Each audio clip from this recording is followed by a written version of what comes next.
हांव लैराई संस्थांच्या मंदिरांत आसा आनी हांगा आतां नवरात्राचो उत्सव चालू आसा. तुमकां खबर आसा लैराई माता म्हणजे आदिशक्ती आसा आनी त्या प्रमाणे हो नवरात्राचो उत्सव जो आसा, नवरात्राचो जो उत्सव आसा तो बाकी कडेन जे आमच्या गोंयांत नवरात्र जाता तेच्या पेक्षा मातशी ही पद्दत वेगळी आसा. कदाचित ती फार जुनी ही नवरात्रां म्हणून कदाचित आसूं येता, कारण हे नवरात्राचे जे मखर आसा ते गर्भकुडींतूच आसा आनी माळो वगैरे ज्यो आसा त्यो माळो वगैरे सगळ्यो ह्या मखरांत आसा आनी फाटल्यान जो कलश रुपी आसा त्या प्रमाणे ते कलश म्हणजे आनी घट वेगळो पुसपाचें गरज ना. त्या कलशांचेरूच त्यो सगळ्यो माळो वगैरे आसा. डेली हांगा किर्तन आसता 8 ते 10 आनी 10 आरती जाता.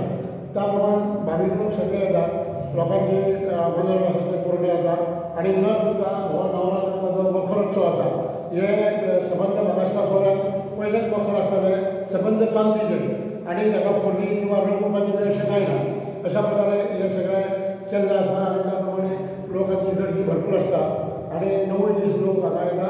8 ते 10 किर्तन आसता, 10 आरती, तीर्थप्रसाद आसता आनी अशा प्रकारे हो आमच्या नवरात्रांतलो पयल्या दिसा आमी जी घटस्थापना करता आनी उत्सव मूर्ती बसयतात. ती उत्सव मूर्ती दसऱ्या दिसा दनपारां नैवेद्य दाखयल्या नंतरूच ती काडटले.